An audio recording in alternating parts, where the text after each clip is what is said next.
I just got a notification. It's weird. I get the notification from you, but I don't get notifications from David or a lot of other people.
Can you guys hear me now?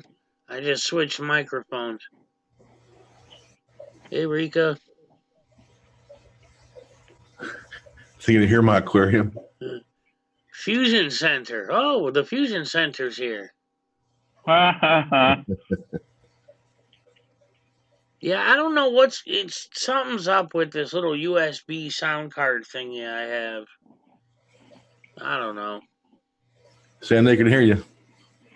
Yeah, I see the mic gain's actually going now. So, switch to the internal mic.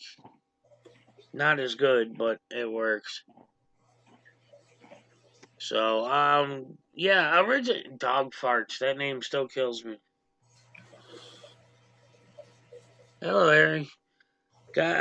This stream actually, guys, I'm gonna try him again.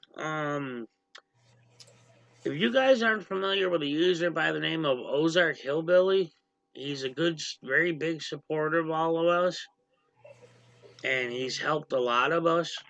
And due to medical reasons, he's, got issues. And we were doing this stream for him. He wanted to kind of talk to News Now Houston and PnP and others. Unfortunately, he's up every night all night and sleeps all day, and apparently he's still asleep. Remember, the Shadow sees everything. Oh, that's Sergeant Shadow, whatever. So either way, we're gonna go ahead with the stream because I know he watches the replays anyways. He is a big supporter, guys. So definitely, you see him around, show your support. Again, his name is Ozark Hillbilly. We have PnP, of course, and News Now Houston here. David's getting settled in at home. I'm in now. I'm good. Well, your camera's still out, so that's why I thought you were still settling in. Oh, I probably won't turn my camera on. Oh, well, fine. Hold on, maybe I'll turn it on for a minute. I'll turn it on for a minute so people can see I'm here. It ain't. I'm here eating cookies. Okay, that's the real David. Yeah, it's the real David. So what are we going to talk about if he's not here? I had some questions for him, and I was going to let him bring some stuff up, but I'm kind of at a loss now. So hopefully somebody can get things started here. Yeah, well, I'm hoping he calls in. Philip's supposed to call. High Desert is supposed to be calling in, and James Freeman, who knows? He doesn't answer texts, so it's hard to tell. But is he still on the road heading here? Oh, that's a good question. I don't know. He may be, if he is, he may be in a. Was he having trouble with his car or something? Yeah, that's right. They did postpone it, so he might not be on the road unless he's on the road heading home, or waiting to get it fixed. I'm getting yelled at to remove the chat box off of the screen. Because James did that live stream, and they got a lot of calls at the court, and went ahead and rescheduled. It sounds like because they didn't like the phone calls. Furry says James is back home. She just texted me. She says Freeman is back home. So, well, hey, there you go. So what happened? Did the transmission go out in his car? Is that what I'm hearing? Yeah. Guys, just so you know, we'll make this very clear. There is a zero tolerance policy. I don't care. I don't want to hear it. I'm tired of the trolling. You troll, you're gone. Period.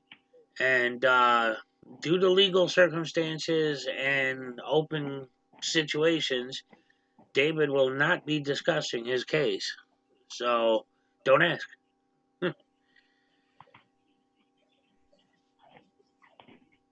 Yes, and I know I got glasses waiting for me. I just have to go get them. Unfortunately, cabs cost money. So. They're saying reverse went out of his car. Who needs reverse? You only go forward. We don't go backwards. Let's try again. Yeah, I might have missed it, but it sounded like maybe the transmission went out, and when they fixed it, the reverse still wasn't working. But I might have got that wrong, so don't hold me to that.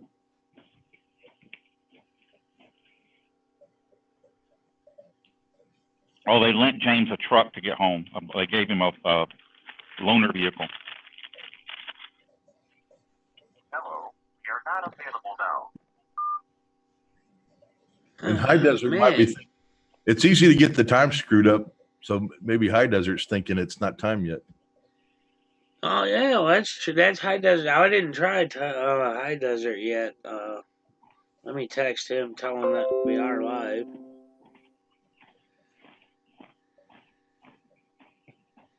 The hell is that? They're saying yes, fixed once and didn't work.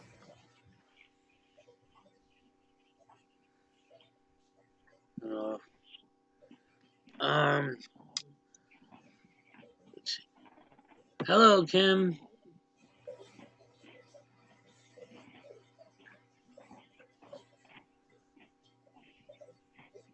So, how is everybody?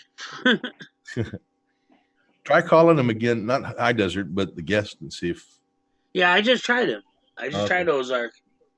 I wasn't calling High Desert. High Desert I had already talked to earlier. But he may have the time screwed up because he's 3 hours behind me. Yeah, I broke down and got a haircut. Hey, slacker. Yeah, I took like 7 inches off. Okay, that just sounds wrong. I knew it. I knew somebody was going to say it. I wasn't. So how much can we talk about Ozark? About what he's going through, what's going on? Well, you know, some people may or may not be aware, but Ozark, he started out just watching auditing. You know, he came, like most people, he came across it by accident. News Now Houston videos. And he got into it and decided that, you know, he agreed. And unfortunately, just after he bought all of his equipment and bought an RV to hit the road and do auditing, he was diagnosed terminal. And so he's basically focused on supporting the movement since. Oh, hello. Yeah, so he's a. I mean, most of you guys may or may not have seen his name in your PayPal's because he. Um.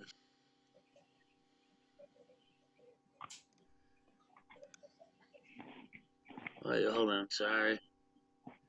Oh, okay. Yeah, like I said, guys, zero tolerance on that crap. So this isn't about trolls tonight.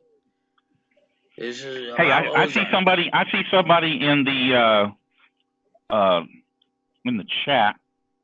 Hold on a second. Two things here. First one is Sergeant Shadow. I do not own a speedboat. I have never in my entire life owned a speedboat. I don't know where it is. Well, I do know. This is just trolls making stuff up. A speedboat? You did a video one time on a speedboat looking thing. I bet that's where it came from because you were just. Yeah, I used to teach small boat handling for somebody, and yeah, I think it was your first year when you were down at the marina. Yeah, it was, and you've seen videos of me taking Philip Turner out on a boat. That's all that was. That's where those boats came from. But according to these guys, I own a $40,000 boat, a speedboat, not a sailboat, a speedboat. Yeah, and I wear a pair of $600 Ray-Bans. And my Corvette is worth $35,000. So let's start with the Ray-Bans. They're not. They're from a place called Zini Optical. That's where they came from, and they're like $22 per pair. And they are prescription. And my Corvette, anybody wants to give me $35,000 for that Corvette, I will deliver it anywhere in the continental United States for that. With a boat. Hey, David, you know that I know a lot about old cars and buying and selling them and everything. All right. That Corvette is not worth that to anybody for any reason unless they're freaking crazy. So whoever is saying that is an idiot. Oh, now you got a helicopter, David. Oh, yeah. I got a helicopter. No, that's mine. That's mine. Okay, so I wanted to go into something else real quick. I see Constitutional Corner is in the chat, and so Constitutional Corner and I have been on the outs as a result of some disinformation that was fed to me by Philip A. Henning. Basically, somebody at the Hemming firm was giving out information about me to trolls, and I confronted Philip A. Hemming, and he pointed the finger at her. And at the time, I trusted Philip A. Hemming, and unfortunately, I took him, as being truthful about it, and it wasn't. I now believe that he lied to me and that he was the actual person giving the information out based on other things that have come up. So I'm going to say right here that I wanted to say to Maddie, who's always been a big supporter of mine, and who, when this incident came up, told me that I was wrong. And I'm going to say right here, right now, live, that I believe her, and I am sorry for accusing her of what was transpiring. And that's it. I hope she accepts that, and I'm good. Well, see, there you go. Sorry, Steve. That's right. I was just saying I hadn't heard from her in a long time, but we never had any problems. But I knew there was some things going on behind the scenes.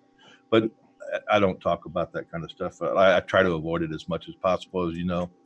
But yeah, I didn't. None of this was out in the open. This was stuff that was going on behind the scenes between Maddie and myself. And that's up to you to talk about, and that's why I'm just saying. And I'm being right out here in the open. And there were people that knew what was going on, and so just to clear that up, instead of calling every single person, I'm going to say it right out here in the open that I was wrong about Maddie. And we know where it came from too. So. Yeah.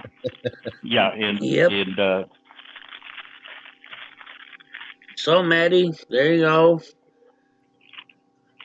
Hello, by the way. I was letting David speak. I didn't want to interrupt. Wake up, Ozark. Everybody, I was looking forward to visiting with him because I've seen him on the chat. I'm gonna let the machine play again, and you guys talk. Hello, we are not available now. Please leave your name and phone number after the beep. We will return your call. Tell him to wake up, David. Wake up. So, They shut down the Houston Ship Channel. We need you. yeah, there you go. You heard it, man. We're sitting there waiting. You're 30 minutes into the stream late already.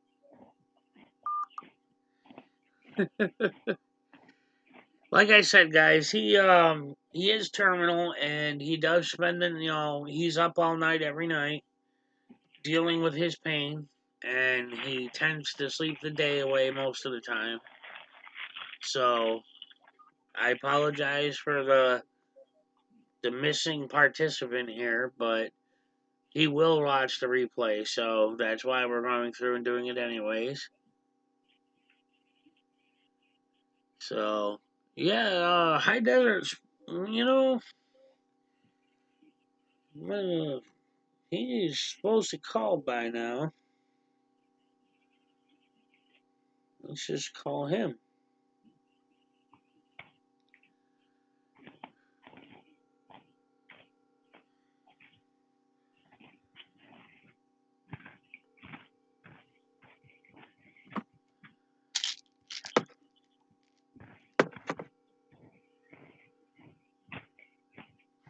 Hello? Hey, man, it's me. You're supposed to call by now. My bad, man. I just got home. Just drove up right now. Oh, well, we got News Now Houston and PnP here. So, Yeah, how are you? David?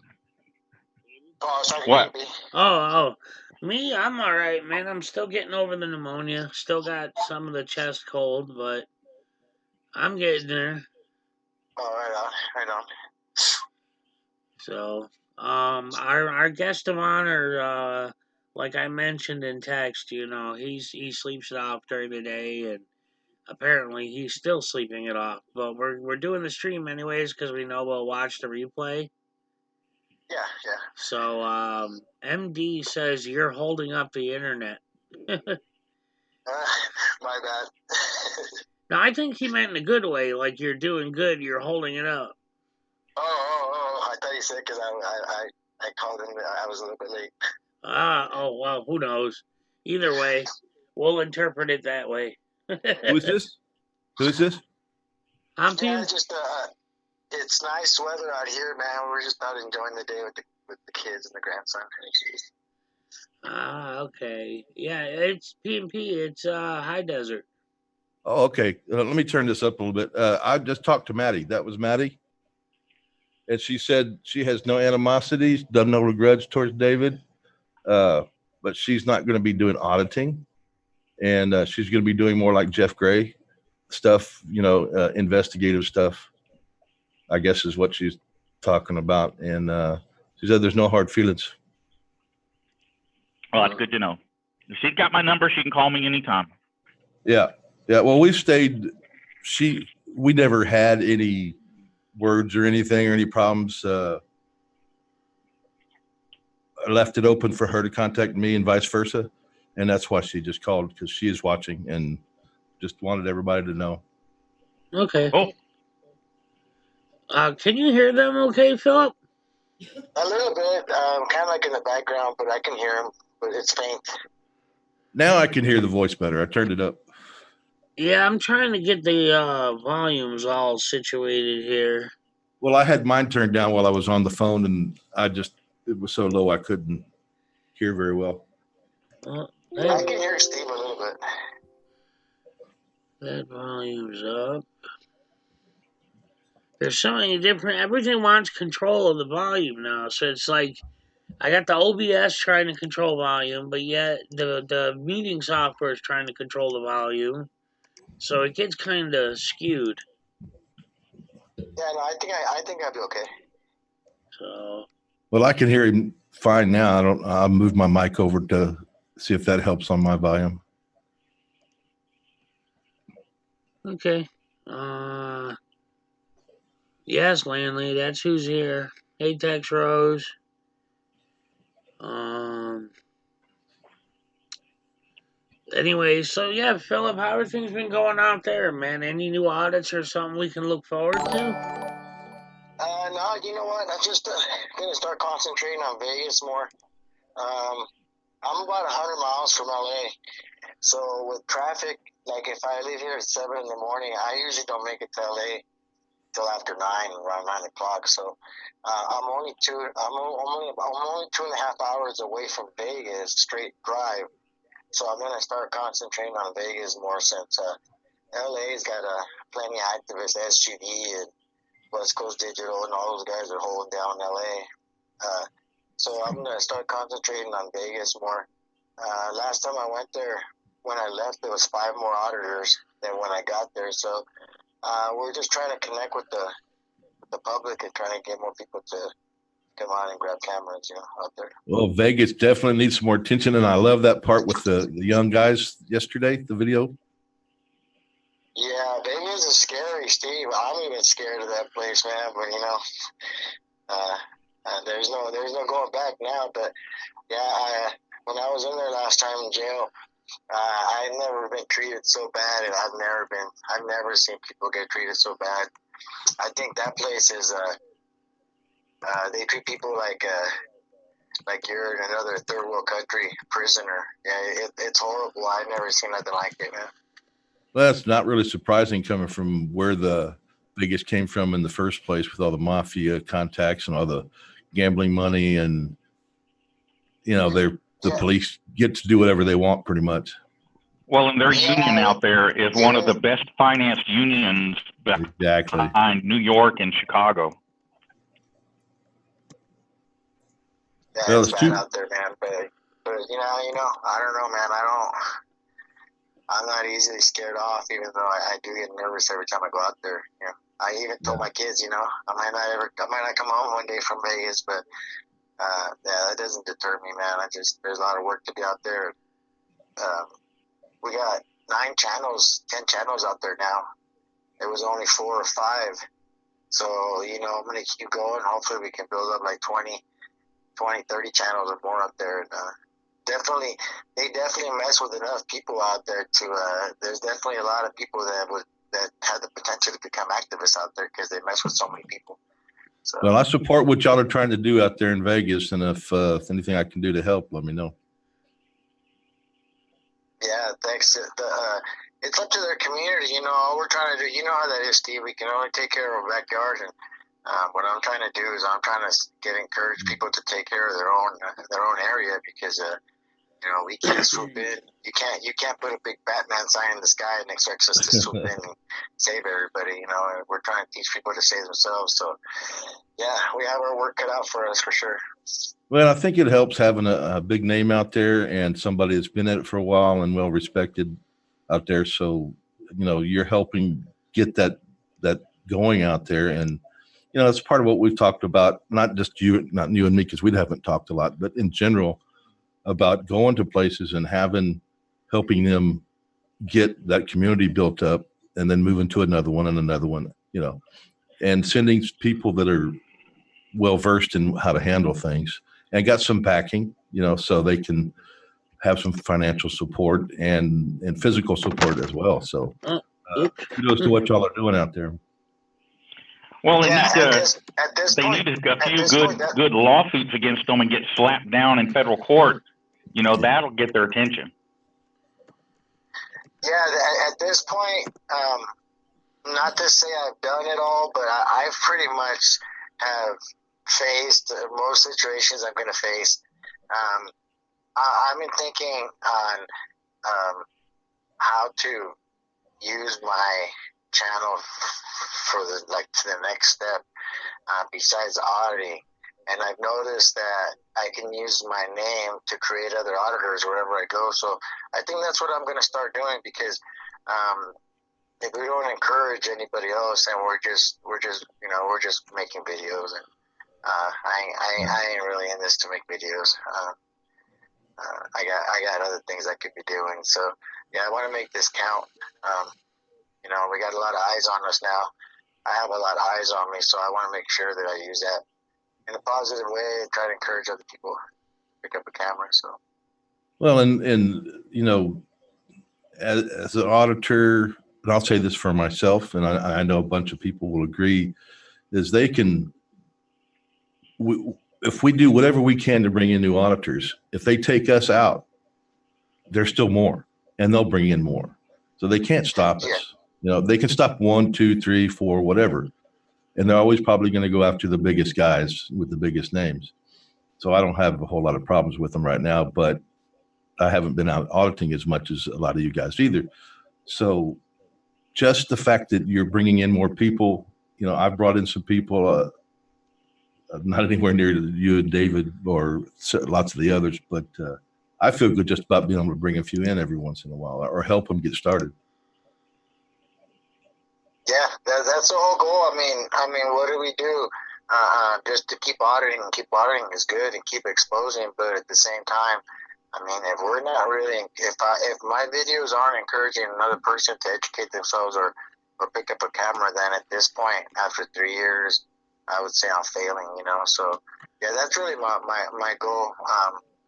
We just settled that case with San Bernardino when I got slammed, and it was great. It was great because they try to make the movement that we're all about suing and this and that. We started out with $500,000, and our last number, my last number to them was so low that DA couldn't even look at me for the rest of the time when we were in there. It was great, man. And that bitch is always going to remember for 2.5 years trying to make me have to be about the money.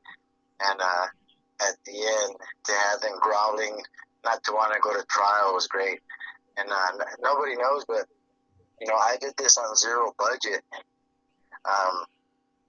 That was Krista's first, I was her first client. They opened up the Hemming group with me. Not a lot of people know that. So we did all that on zero budget and took them all the way to the point where they were, they didn't want nothing to do with us. You know, they didn't want to go to trial. But, yeah, I just don't want to leave a legacy of making money off this movement. I'm blessed by what I get from my ads already. But, yeah, it's just now at this point, if we're not encouraging other people to follow suit, then I believe we're kind of just spinning our wheels, you know? Yeah, I agree. Well, I think that's why it's important to travel and work with these new auditors to help educate them. Yeah, let me just kind of interject here for a second, guys. It keeps coming up in the chat. What are the chat rules? Blah blah blah blah blah. Guys, this isn't about no trolling tonight, guys. This is about No having trauma. a nice, peaceful chat with some of the more well-known auditors. For Ozark Hillbilly, who is a big fan of all these guys. And even if Ozark is sleeping it off right now, he's gonna watch the replay.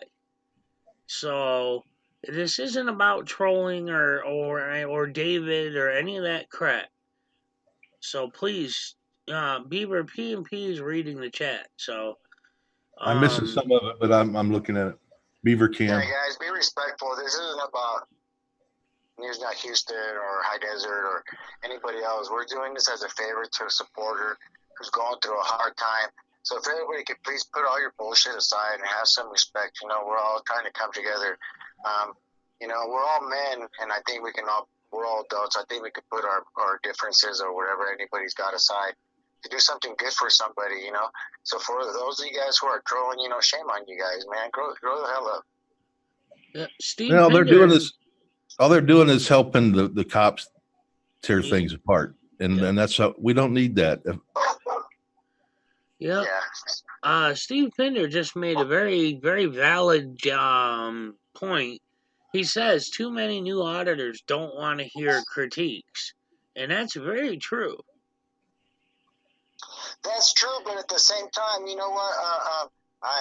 They make their mistakes, and they're gonna be eating that bologna sandwich by themselves. And I tell that to all of you guys too. You know, you don't have to listen to anything that anybody tells you, but at the same time, when you make those mistakes, you know, you're the one that's gonna have to be putting up that PayPal to get some kind of funds to get you out of jail you're going to be in that Earl David arena by Warden yourself. is a So, child yeah, I molesting mean, rapist. you Earl reap David what you Warden did is in a this child movement for sure. molesting rapist. You know what you saw. Earl David Warden is a child What molesting is? rapist. Hold on. Why is Earl that David stupid Warden thing is a on? child molesting rapist. I don't know.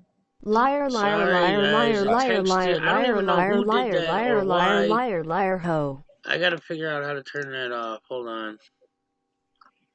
It's that stupid. I don't even know. I can't even access that money anyway, so I don't even know why it's active, but it's that stupid, what you call it? Text Super to chat. speech.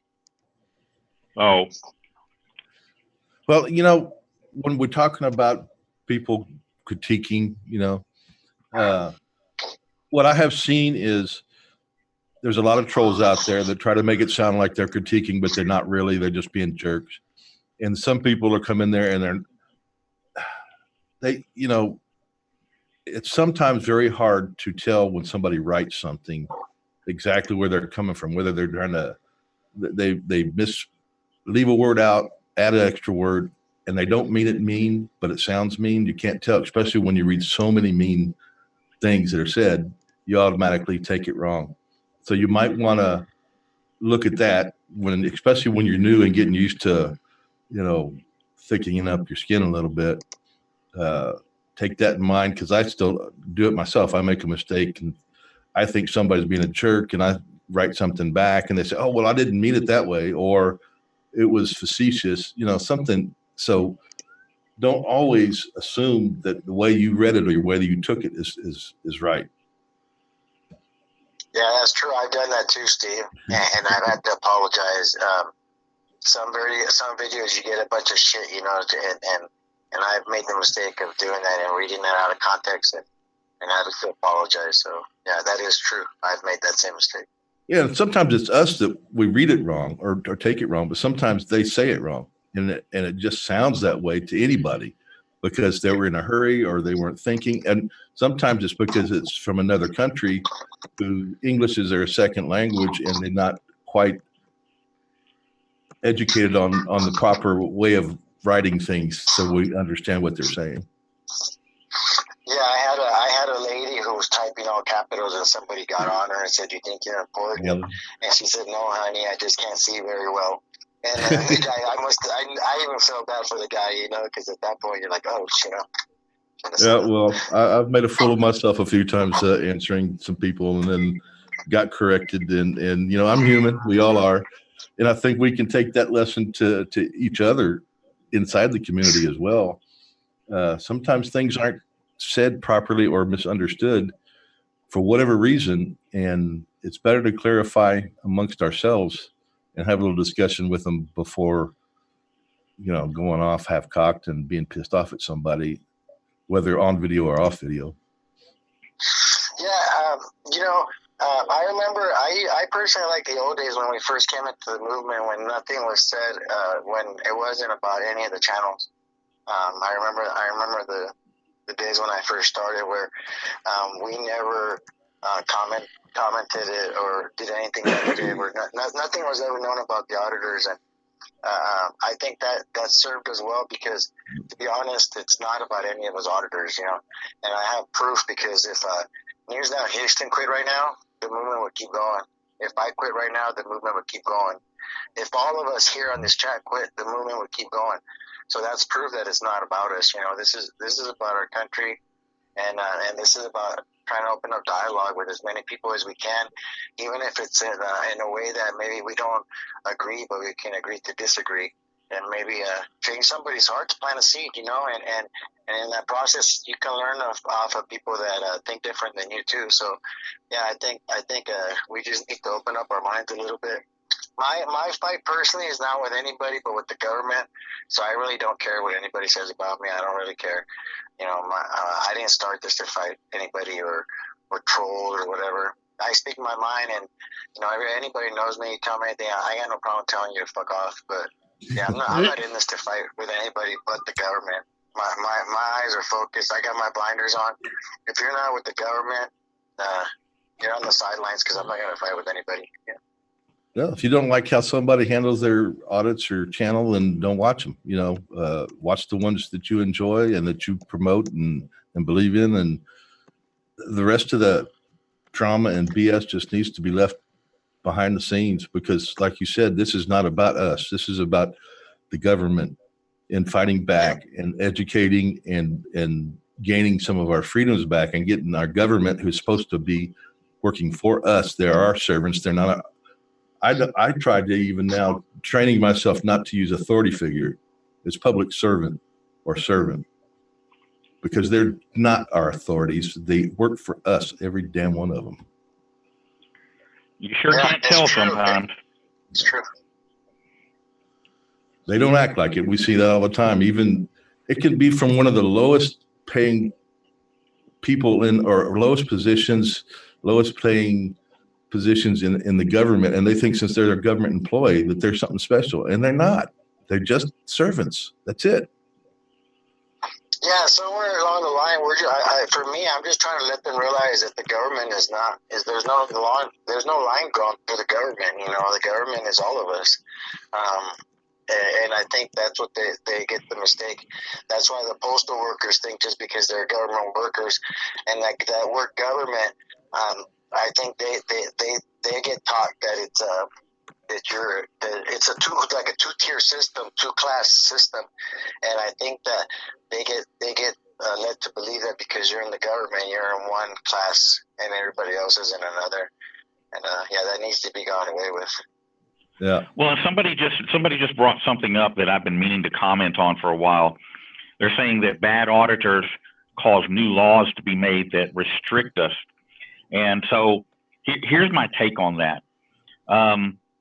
There was a guy back during the draft that wore a shirt that said, F the draft. And he wore that into a courtroom. They threw him out and arrested him for disorderly conduct. He sued the government and won. And so now we have legal standing to say F the government or F the police or whatever. So when you say that these new people doing things are going to cause infringements on our rights, it's not. It's going to maybe cause new laws to be brought into place. But what we do with those new laws is we challenge them in court and we get findings in our favor so that we have legal grounds to stand on. That's the nature of things. It's the way things go. And so if you're afraid or you're buying into that, well, they're going to change the laws, what are you doing? You're feeding their narrative. You're chilling the voice of the people. And, we need to stop being afraid of the government and start standing up to them. I know it's hard. But it's got to be done. Well, that's, to me, people always tell me, why do you put your phone number and your address on the internet? I'm not that guy, man. I'm not going to let the government, I'm not going to sleep with one eye open. I'm not doing nothing wrong. I don't do anything wrong. I'm not gonna let them win and have them making me worry. Like you said, I'm willing to challenge all that. And I think that's how we progress. The Nazis came into power and they were challenged and they were thrown out of power. So yeah, if when we're afraid, then they put stipulations on our freedoms that make us think twice. If you start thinking twice, they're already starting to win, because that's where they win. They win when they conquer your heart. When they can put enough fear in you. Every war that's won is won through winning people's hearts.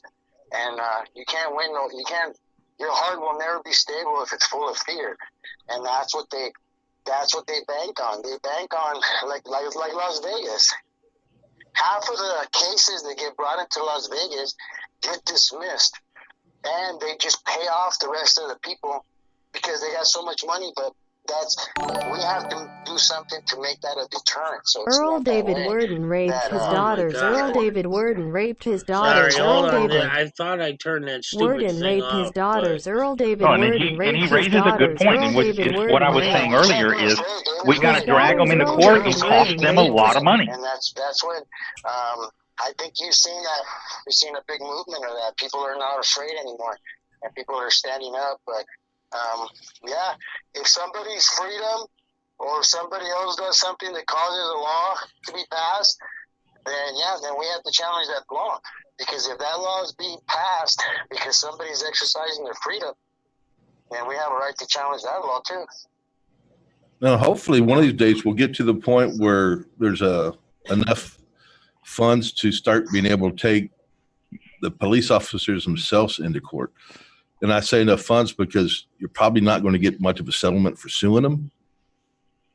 And I mean individually, not not having the police department pay for them. I mean getting them outside of their. Well, and that's not going to happen until you can do away with qualified immunity. Right, and that's where the qualified immunity saves them a lot of times. And that's why I'm saying it's going to be a difficult thing and a lot of money because you're probably not going to make your money back. It's just going to be an expenditure to be able to go after a police officer individually.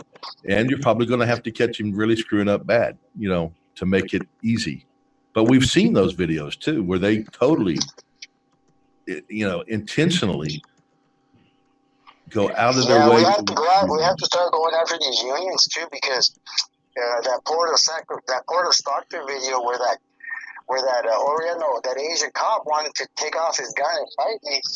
I just found out a week ago. Somebody sent me his record. And he killed somebody in the line of duty when he was he used to be a regular police officer before he went to the port. So the bearded wonder is how the hell are you gonna shoot somebody and then they just keep you on the force?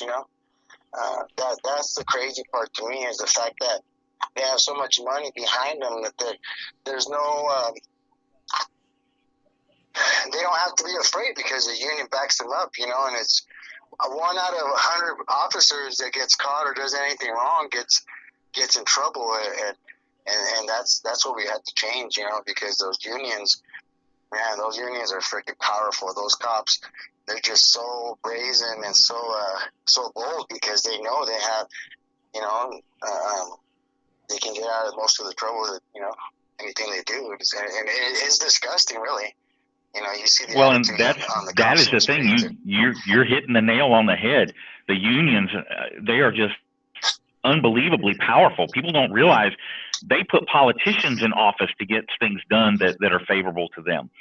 A lot of places you can't be any kind of public office, mayor, police chief, judge, or elected sheriff, judge, unless you have the support of these police unions. Louisiana is a perfect example. The Fraternal Order of Police own that state. And so what do? I mean, you're screwed when you come up against that. Yeah. Well, we're making changes.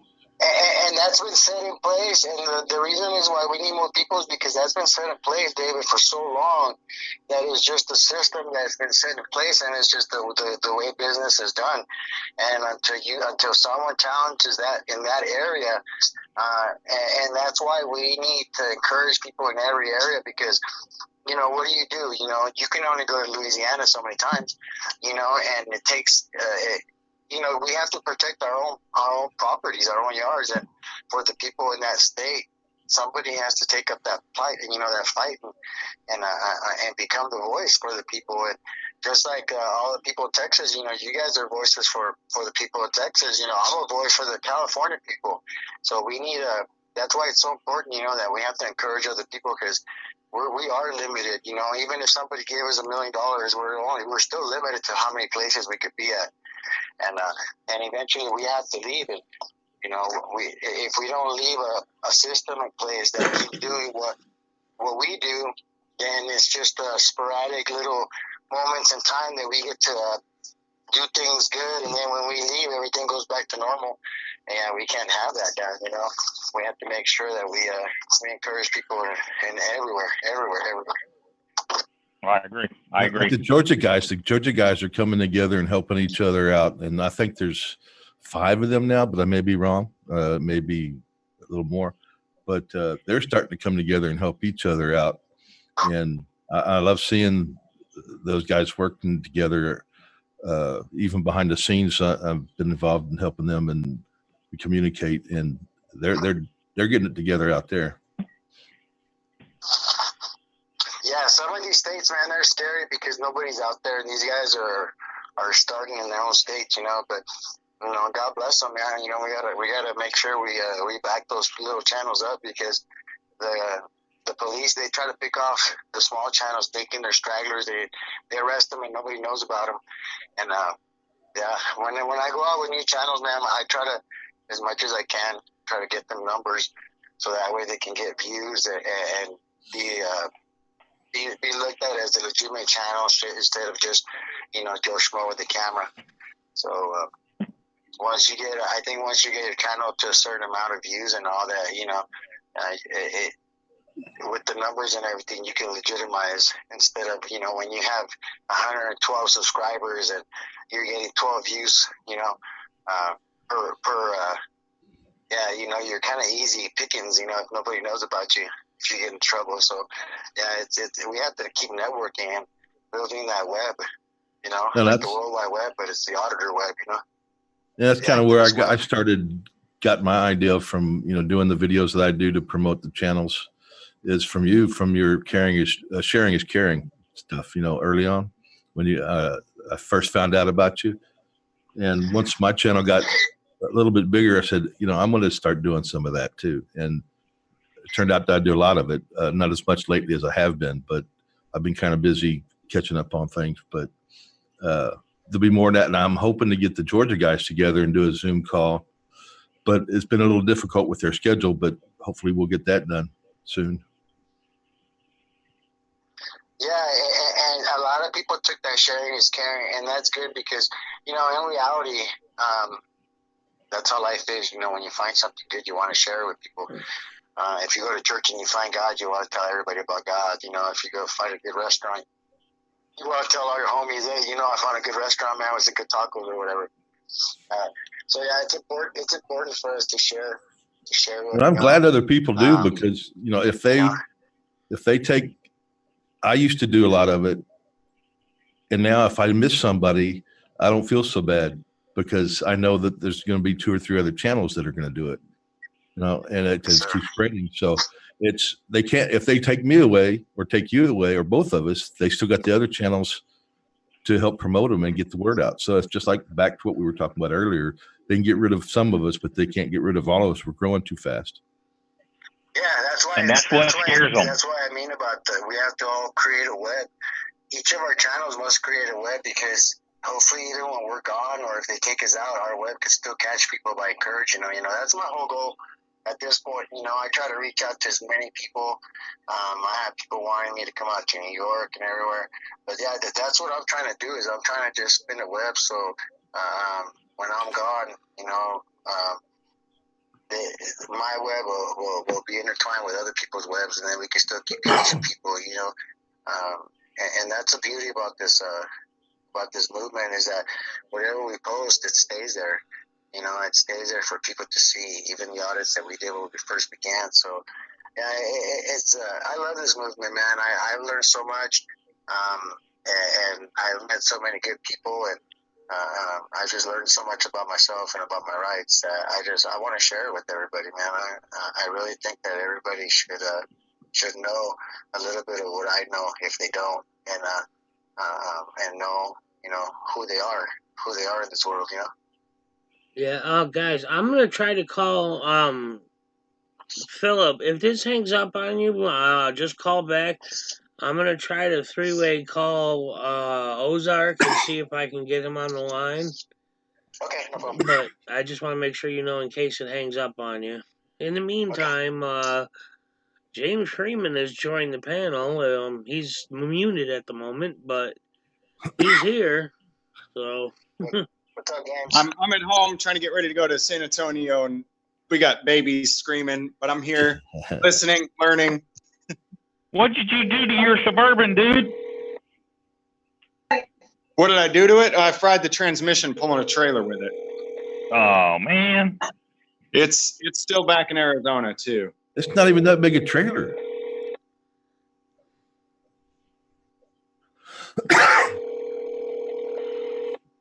He's got to make it sound big, you know how guys are. Still not. Yeah. But that seems like sir. that truck should have been able to He's handle still it. But I not guess it answering. depends on how much weight you add to it. And, He's sleeping one off. Well, good for him. Let him get some rest, Yeah, like I said, guys, this is all for, Ozark will be rewatching this, so enjoy the chat, enjoy the guests on my show. I just tired of all the crap, so that's why I wanted to do this anyways. I wanted to bring, everybody come together, talk, have fun, shoot the shit, whatever. Ozark will watch this later when he's feeling better. So please feel free to leave messages in the channel for him, whatever you want to do. He will see them. In the meantime, enjoy our guests. Yeah, and this is High Desert Community Watch Ozark. I want to thank you, my friend, for all your support. I see your comments all the time. And when you watch this, I hope it encourages you, man, as much as you encourage us. So thank you very much. That was nice. Yeah, I agree. It's good to have people out there backing us up. I mean, without people like Ozark and others, I mean, we would be at a great disadvantage. They're great equalizers. Yeah, Freeman, he even offered to buy you a transmission if you need it. Yeah, I know. I just don't. I don't like to take advantage. No, dude, he's terminal, man, and he's got it. So, he's trying to help any way he can, and trust me, he can help you, and he really wants to. So Yeah, well, I ended up leaving the trailer and the truck back in Arizona, and the mechanic was actually nice enough to give me his personal car to make it to court in San Antonio. I got one of those court dates rescheduled, but one of them is not. And I actually wasn't going to tell anybody until I showed up because prosecution isn't ready. We're supposed to go to trial on the felony from Leon Valley tomorrow. Prosecution has nothing. So, I kind of thought that they were still going to think, hey, James isn't going to show up. He's stranded. But all right, well, we show up. Defense is ready. What's up with the prosecution? What's going on? You guys don't have anything? Man. So, yeah, I will still be in I San don't believe you, Antonio. James. You mean the government was lagging? Yeah. I find it hard to believe that those professional prosecutors out there in San Antonio that love America so much are not prepared to take you to trial. That is just unconscionable. Just obey. Obey the prosecutors and kiss some butt. You'll be okay. Yeah. That was humor, James, in case you didn't catch it. Yeah, I know. I'm sorry. I was laughing. The kids are in the background. They're trying to, hey, Dad, what do we get? Do we need this charger? We're trying to pack up. So I'm trying to get them to leave me alone for about 10 minutes. So. Yeah, I remember them days. Yeah, that way I don't have to keep muting out here. But did your wife have the baby? Yeah, she's. I've been away for half of her life. The baby was 2 weeks old when I left 2 weeks ago. Oh, well, congratulations. Thank you. No twins? Darn the luck. And pretty well, one 10-pound, 6-ounce baby. So that's as big as a lot of people's, twice as big as some people's babies. So, have you figured out what causes that yet? Big P. No. So there's going to be some more? That's up to Mrs. Freeman. I just do as I'm told. I just obey. How many kids you got, Philip? I have 2, but they're 23 and 19. So, yeah, I'm kind of done raising them now. I'm done raising them now. I just financially support them.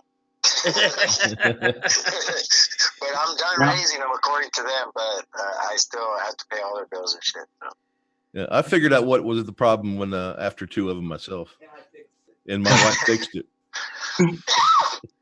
Yeah, my oldest will be 18 and my youngest will be 12 next month.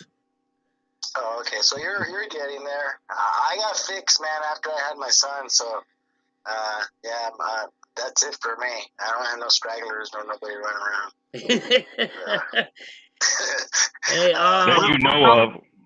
just so probably you gonna know, shoot for Philip, Maddie says, long live High Desert. Oh, hey, love you, sis.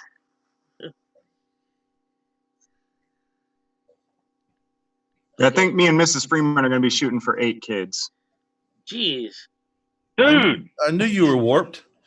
We got to make up. We got to make up for everybody else. In order for civilization to survive, there's got to be 2.11 children per couple. So. Well, I got 3. Yeah. So I have 9 sisters and 2 brothers. Damn.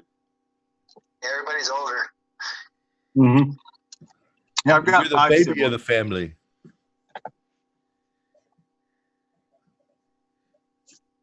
You know, I'm going to bore everybody for just a second, but I'm very proud of this. But I've been working. Well, I'm gonna turn my camera on for a minute. Everybody's like, "Why is this camera on? Why is this camera?" My camera's not on because can you see how red my face is? Yeah. Okay, I've been out in the sun a good portion of the day working with another auditor as backup. Oh, and, you were out on the rest of the time. No, but I did have the top off the Corvette today, so so that's why I'm off. I'm like laying here with my head on a pillow and I look like crap, so that's why I got it turned off. Of course, I hadn't seen James Freeman yet either. He looks worse than I do. Well, hey, all right.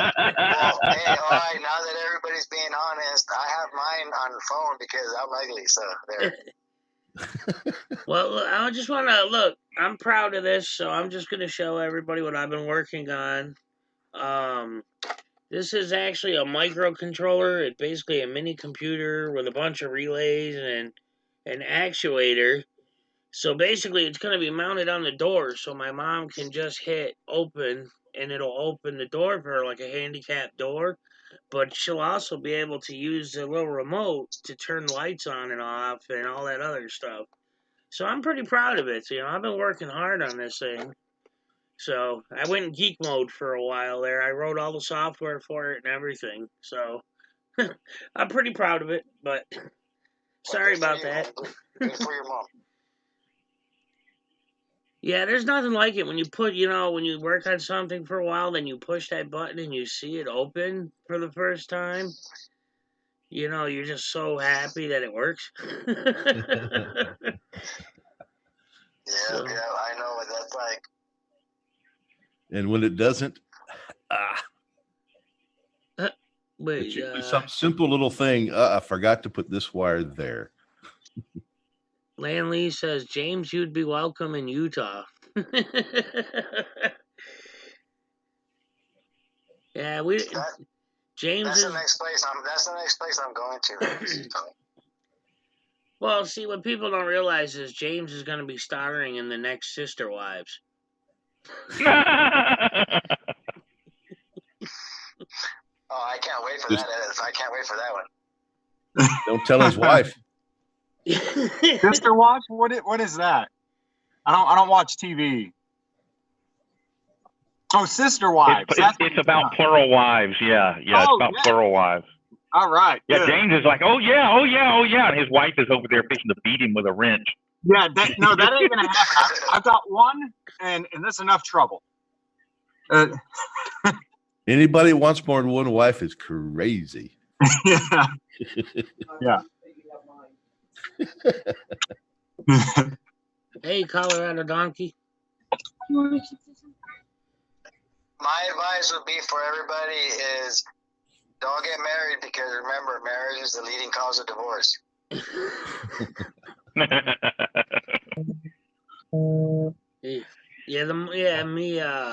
The mother of my children and I split about 5 years ago. We're still very good friends, but we just can't afford divorce. Hey, News Now Houston, I'm going to assume that's not you that's actually calling me, right? What? Oh. That is not me. Yeah. We get prank calls that comes up on caller ID from each other. I'm going, well, I've got him right here on the chat. I doubt that's him calling. Hey, No, James, it's not me. we get that shit too. Yeah. Yeah. Yeah, at least you don't got a freaking cyber stalker, man. Mhm. I'm telling you, that guy was calling me 100 times a day. He was texting me 1,000 times a day. It was ridiculous. I got one better. I got a lady from Tennessee who's promising to buy me $1 million home in any car I want.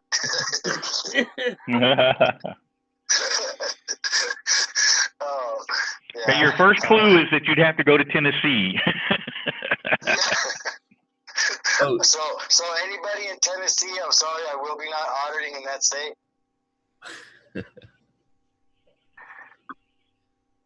Oh, the prank calls and stuff. Something that's happened to me, and it happened to me because I put some stuff on Craigslist, but it can happen for all kinds of reasons. If somebody gets in touch with you and they're saying, because of all the scammers, I sent you a Google message code to get your code. You give me that code, the security code, and then I'll know that it's actually you and it's not a scam. Well, what it is they're trying to get your code to get into your Google account. Do not give them any of it or lie to them and give them a false one. All right. Because they're going to try to get into your Google account and hack your Google account. And then they can mess with your YouTube and anything else you're doing, your funds, whatever. So if anybody ever tries to use that, do not give them the code when Google sends it to you. Yeah, I heard a lot about that too. People sending you like, "Hey, you won. Click here," and stuff like that. My best advice is don't click on anything. It's bad enough, they're already watching us, so we don't need no dumbass hackers adding to that, Yeah, he still tried to get in a couple of times and it didn't work for him. So, because I gave him a false code and that set off the first one, and then the second time was a few days later. He tried the same stupid shit on me because he didn't realize it was me, and he tried to get in again, and I didn't give him anything. I just told him, look, I know you're a scammer, so I'm not even going to lie to you this time, And I did. I lied to him about the code, but you just have fun, And he tried it again, and Google sent me the message that somebody's trying to get in. So every week now, I've been changing the code just to make sure they don't get in. Yeah, the bullshit we got to go through. What's funny is I don't think none of us or in our community troll the cop channels, the pro cop channels, and that's the big difference, But yet all of them troll us, Yep. Big difference in the mentality, That's a good point. That's a very good point. I never thought of that. Yeah, think about it, Brian. I have never, ever, I always say this, I don't like golf, Not that I hate it, I've played it, but I just don't I hate watching it. It's fucking boring. But I don't go on the golf channel and tell them they dress like girls and swing like fucking pussies and talk a bunch of shit. I just stay away from the golf channel, So I think our community is the same way. Our community, I doubt many people go and troll the cop channels. We all stay in our community. But it's weird, the mentality, how they all their communities always on our channel trolling their families, their friends, the cops themselves, even though it's a win when a cop trolls us, because what that means is somebody owned that fool in the street. He couldn't do nothing, so the only alternative left is to become a troll. So that's a big win when the cops troll us, But yeah, it's just it's ridiculous. It's amazing what people will do when you're messing with their power, the power that they don't have in the first place. Yeah, and we stay in our own lane, Our community pretty much stays in our own lane, Like I said, I don't know anybody that goes and trolls. I wouldn't even know where to start. I can't even tell you what pro cop channel. Well, there's a couple of them I've stopped by. Yeah, the difference in the mentality. There's a couple that I used to stop by every once in a while, but I didn't troll them. I just made a comment and it was nice about it, type of deal. And they was always nice back to me. But until they started figuring out who I was, and every once in a while I get a message that somebody commented on something that I commented over a year ago, and they were being nasty about it. But that's just the way they are. We try to do our best to be decent people, and they don't seem to care about being decent. I got with and and I did a Corona audit for Corona PD, and I had a sergeant approach me, and I think it was Sergeant Ryan, and he approached me and he said, "Hey, hi, Desert, is that you?" And I said, "Yeah," and he thanked me for what we do, and he told me, he goes, "Yeah, man," he goes, "Yo, it's like you always make fool of my guys." He's the one that's in charge for training for 5 different topics, and one of those topics is First Amendment audits. So he belongs to the organization, which is CALRO, which is California Association of Law Enforcement something organizations, and they're the ones that are training for these topics. And one of those 4 or 5 topics includes First Amendment auditors and how they're supposed to deal with us. Well, I got a letter, and 5th, I will be the guest speaker in front of all these fucking cops at the conference, speaking on behalf of the auditors. So we're making a little bit of leeway here in California.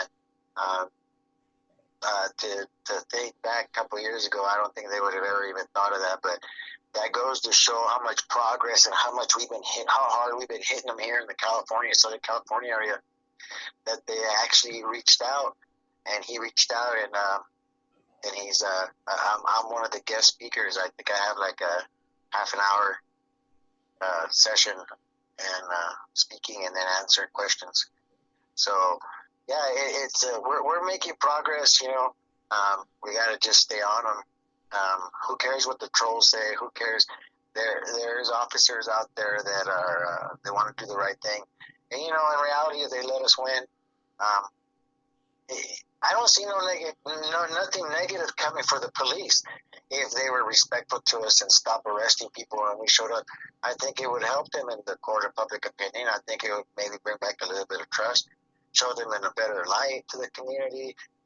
So I don't understand why they fight against us so hard. But then again, they are nothing but the henchmen for the government. You know, they're the bottom of the barrel for the government. They're the sergeant at arms. You know, they're the bouncers. They don't care. They just do the dirty work. So to see an officer recognize that and reach out to our community, you know, I'm excited, nervous but excited. Well, we are making a difference. We've seen it. And I know it's not as much as we all want, as fast as we want, but we are making a difference. And I'll say this again. I think I've said it before. Back in the protest of Vietnam War days, it started out very small, and it took many years to make a difference, but it did. And I don't like how some of them handled that kind of protest, like calling the soldiers baby killers, but it finally did help put an end to it. And I think it was the ultimate reason why there was an end to it, because the protest got so big and so widespread. So, you know, just have patience, keep doing what you're doing, and we will keep making little victories here and there, and sooner or later, hopefully we'll win. Well, you have to keep in mind that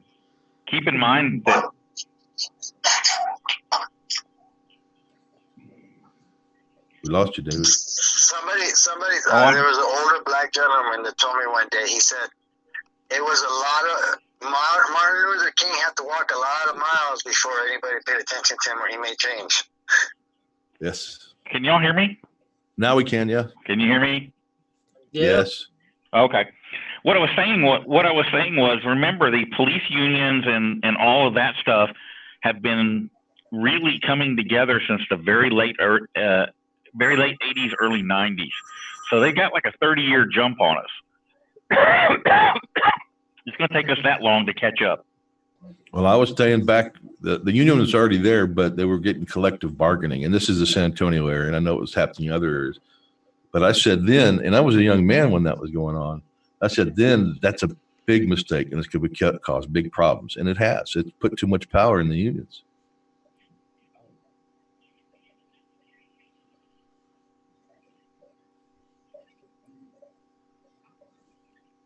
You still there, Phil? Yes, I'm sure. I'm here. Okay, I'm just, that awkward silence. Yeah, no, I was listening to Steve. I was trying to read the chat, and at the same time, I saw a diaper-clad Mini Freeman running around. And High Desert, Did it have a beard? Taylin would like to make sure that you unblocked her. Yeah. I'll tell her I'll unblock her for sure. Tell her that I had some issue with somebody that had got to control my account and blocked over 600 people. So I've been trying to do most. The list was so long I didn't get through the list, but I got through most of it. But tell her for sure. I apologize, and I'll make sure I unblock her. I only block people who say that I block free speech. As soon as you make that statement, I block you. Kidding. Yeah, it's amazing how many trolls are still on here, but it looks like they're getting taken care of pretty good. They're mimicking this, doing a play-by-play over in Discord. That's why they're all coming here. They're so desperate for attention. That's proof that we're being effective, you know. Especially with Newsnight Houston and we have a lot of haters, so it's not. They follow us around, but that's just proof that we're making a difference. Because you know, my son said the reason there's a difference between being hated and being hated on, and the reason why people hate our movement is because we have something to offer, and we're showing people that we're really about it. And it's okay. Let the trolls be there. That's just proof that we're making a difference. Yeah, if it wasn't effective, they wouldn't even give a shit about us. Right. Yeah, it's when we don't see no trolls, and then we have to worry about it if we're just doing a little country club meeting, you know. Yeah, but my favorite is this whole stupid lung butter thing that's been spreading like wildfire. They call me lung butter because my voice is a little gravelly. I'm like, my voice was gravelly when I was 5. I mean, does that mean I smoked too much then too? I mean, get real, I think people. your voice is sexy. I think your voice is sexy, Brian. Hey, thanks, DJ. Uprising asked if you can unblock him too. Yeah, you know what? Just tell him to leave a comment in the video that I put up today, and then I'll remember because I get so many messages and emails. Sometimes I forget, so I apologize. But if you leave a comment, as soon as I hang up, I'll go on there and I'll look and see the rest of the list and unblock everybody. If they're blocked, I'll be right back. What, Jen? What? Steve said he'll be right back. No, you. If they're blocked, they can't leave a comment. Yeah, that's true. If they're blocked, they can't. No, they're blocked on my live feed. No, if you block them, they block it. They're blocked from your comments too. Oh, I thought it was just for my live feed. Okay. No, it blocks them totally. Good point, James. Okay, I'll look at this afterwards, and then I'll find out who said that. Yeah. And anybody else too that's been blocked. Or email me and I'll text him. Yeah, either way. But I really want to unblock you. I don't want to keep. I never blocked anybody. I had my moderators only blocking. I've never blocked anybody. Up to about a month ago, I never even knew how to get to that part of YouTube. I had to drive about 80 miles to California Guardian so he could show me. So yeah, that's how. And David knows how good I am with computers. But yeah, just I'll make sure I go through all that and unblock everybody. So I apologize for that. Glenbo, he's here. He's just opted to not have his camera on all the time. So, David, the public loves you. I see the comments. Hold on, let me turn my camera on for a minute. Oh, let's see, where is it? All right, there we go. There we go, everybody. See, he's still here. Yeah, what I was saying earlier is, you see how red I am. I was out with a new auditor doing some audits today, and I also had to top off the Corvette because the weather here has been really nice. I mean, we're in the mid 70s, and man, it's just like spring is sprung. So that's why I don't have the camera on. I look like crap. So there you go. You look fine to me. You know, you look like you normally do, honestly. Well, that's a scary thought. That's because he changed the ISO setting.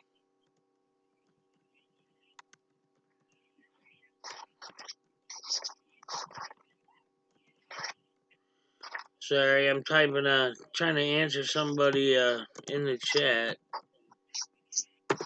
He keeps going back and forth with this whole, why do you block people? Why you not block people? Why you block people? Oh my God. If you keep starting shit, you're going to get blocked, period. I keep saying that, Taylin is my head mod. She is in charge of my chat. I can't watch everything in the chat. So, but my moderators have also been made moderators for a reason. So, I'm sorry if you don't agree, but I just saw something in the chat. They said I have the perfect face for radio. Yeah. But I'm tired of the crap. Hey, what I do is I actually, in all seriousness, I preemptively block people. I go to a certain California lawyer's YouTube channel, and I block every single person who's commented in that channel before they ever come to my channel. That's not even a joke either. I do that. That's good. Well, it makes sense. But it gets frustrating, having to keep doing this all the time. And people don't realize. I hate the whole, oh, you're supposed to be a free speech activist, but you're moderating your channel bullshit. My channel is not a public sidewalk. This is my private internet channel that everybody's chatting in. Right. So, if somebody comes to your house, okay, somebody comes to your house, they want to come inside, and you tell them you can't smoke in here, and I know that rule isn't going to fly at your house, but if they come to your house and you say you can't smoke in here and they want to smoke anyway, is it not your right to tell them to leave? Yeah, exactly. And if they don't leave, you got the right to. Oh crap! I'm outnumbered by the smokers. I'm outnumbered by smokers here. I picked the wrong example. Well, part of the problem too is they're not here to conduct free speech in a way that's beneficial to anybody. They're here to make the people in the chat so uncomfortable and have such a rotten time that they don't want to join in. They're not here to help. They're just trying to disrupt things. That is their sole purpose. Exactly. And people will pick on me. People will pick on me about this, but I have tried to engage and have conversations with a lot of these people. Okay, but they're not interested in that. All of these people are interested in are personal attacks, calling people names, just dogging people. That is all they're interested in doing. Why should I engage in that and partake in that? There's nothing in, there's no value in it. There's no purpose in it for me. I don't do that to people, and so I just don't allow people to do it to me. Hey, I think a more clear analogy is you can't come in. You don't have free speech in my house. You can't come into my house and say whatever you want inside of my house, but you can stand out on the public street and yell it, right? So you don't have free speech on a privately owned property or privately owned forum. YouTube blocks my speech all the time. They block all of your guys' speech, and they have the right to do that. The fact that I don't like it doesn't matter. I believe in property rights. I believe that this is YouTube's forum, and within YouTube's forum, I have my channel. YouTube censors me, and you better believe if I don't like what you say in my channel, you go make your own forum. That's where you have your free speech. It's on your forum or on public property. You can say what you want in your house. You can't say it in my house. We can all say what we want out in public. So, I mean, these guys know that too. They know what free speech is. They know where their rights begin and end. They know it. So right, it's not like, it's not like I need to explain it to them. They know they're full of shit. I like the ones that come in and say, well, I'm just asking a question. No, you're not. You're not asking a question. You're asking something in a question form to be disruptive and hateful or whatever. And really, it doesn't matter because I can kick you out because I don't like your damn haircut. So I don't really give a shit what that's how private forums work. Privately owned, privately operated, private property. So I mean, it doesn't matter if you don't like it, you don't like the way I do those things, then don't come around. I don't care. Yeah. You know what surprises me is they see us, like especially like me. They know I have no problem telling a fucking cop with the gun to go fuck themselves, and then they're gonna come on my channel and thinking that I'm not gonna tell them to go fuck themselves. So Freeman, is there any hints at anything you could tell us from the road, that we can look forward to besides your transmission? I mean, I haven't been getting as much content that people will enjoy as videos lately, because the videos monetize. Here's how. A lot of people are going to hate me for this, but I'm going to tell you guys exactly how I do things. My videos are monetized and they make money. That money pays for me to do actual activism. Most of the videos that I do, they're kind of just entertainment. Now, deeper behind the scenes, when I'm actually doing stuff to get these cops in trouble, that's the real work. Nobody wants to see that, though, okay? Holy crap, Freeman's making money on YouTube? Yeah. Yep. What has he got a transmission to pay for? Really, over the past month or two, I've been doing a lot more behind the scenes work of actually trying to follow through with stuff to make stuff stick. And that's not entertaining. People don't want to see it. And so it is what it is. I got a few videos that people will find entertaining on this trip. Unfortunately, I have to hold on to those because of the work that I need to do behind the scenes to let these cops crucify themselves before we release the videos. I'll release some stuff. I'll release bits and pieces to entertain people and to tease them about the full story. But I've got to start focusing more on being effective. And at least that's what I want to try to do. So I can't just read every single thing that I get. So frustrating to me is the times we have to hold stuff back for months and months. Right. God dang it, I want to show everybody this, and I can't. Yep. I can't even talk about it. It was awesome working with High Desert. That was the first time I've ever gotten to work with High Desert Community Watch. And I just have a ton of respect for him. The way that he handles himself, the way that, like he said earlier, I was lurking earlier, and he was saying that he wants to try to help build up other activists and other auditors. Because, there's no telling if I'll be here tomorrow or if High Desert will be here tomorrow. But as we continue to spread this, they are trying to take us out, and they very likely may. But I actually started doing this when Gavin Syme went to Mexico, because I was pissed off that he was doing so much work, and and they just pushed him out. And I said, no, you know what? Somebody else has got to stand up and try to take his place. What if 10 people stood up every time they crushed one? And that's really what happens kind of naturally. Tyranny breeds activism. And that's a big reason why Ozark is a fan of you, is because not just the fact that your videos are entertaining, it's the fact that he knows how much you do behind the scenes. He's been following you for a long time.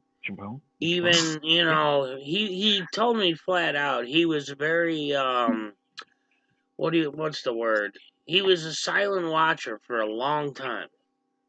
And you and News Now Houston and PnP and High Desert, you guys are really what got him to want to be part of this.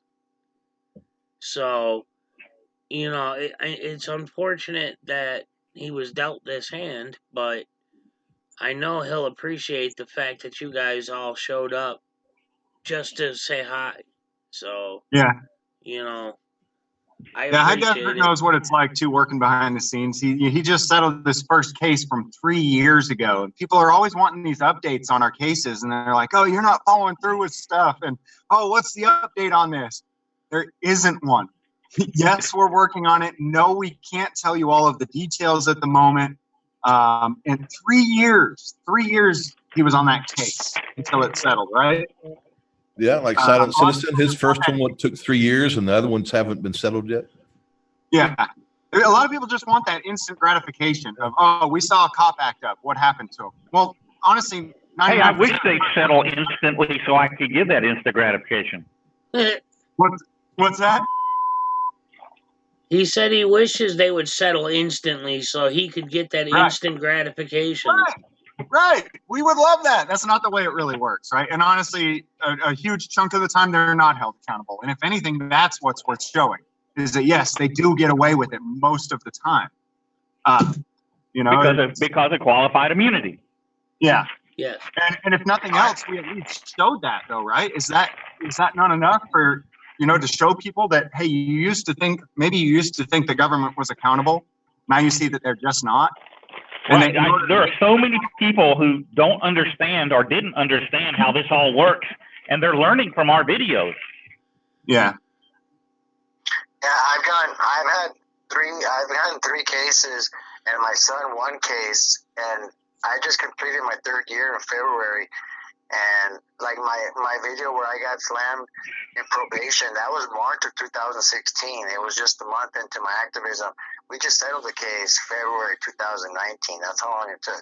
So my whole activism, my whole time that you've seen me on this channel, that's how long it's taken me to just get through one case. And I gotten off on the other ones. The other ones they were trying to put stuff on me, but they all took over 2.5 years. I just barely cleared everything through and all my arrests that I had charges on were for my first couple months, and I just barely cleared all that. That's how long it takes for you to either win a case or go, because they leave they let everything go as long as they can, because they know that you're paying for your lawyer, they know that it's your time. We had 14 court dates on one of them, and 6, 7 of those were show up to court, and then they'd be like, okay, we're just going to give you another court date. So yeah, it's just it's a big circus. People don't realize just what it takes. Just put in a complaint. I put in a complaint at the Newton station a year and a half ago when California Guardian and I got gaffled in the back by the back gate for 45 minutes, and then released. And I'm still going through that complaint process. So yeah, I think people don't really understand what it takes and the time that it takes in the background. Philip, what do you think would happen if these prosecutors and these cops had to spend their own money to go after us? Do you think they'd keep going after frivolous cases and dragging them out for 3 to 5 years? No. No, you know what, James? It sucks because in my case, the San Bernardino, the county, they made me painted me out to be a horrible person, man. But when they went up to the judge had none of it, man. The judge had none of it. But the only thing that the judge cited on them was that we couldn't go after the fucking immunity. He wouldn't give it to us, and that's why we had to change our plan. It would have been different if we would have been able to go after him. But yeah, that's how much they're protected. The judge saw everything in my favor. Even laughed at the district attorney, because the district attorney was so bold to tell this judge, well, Judge, if the camera wasn't there, who would you believe, the officer or Mr. Hernandez?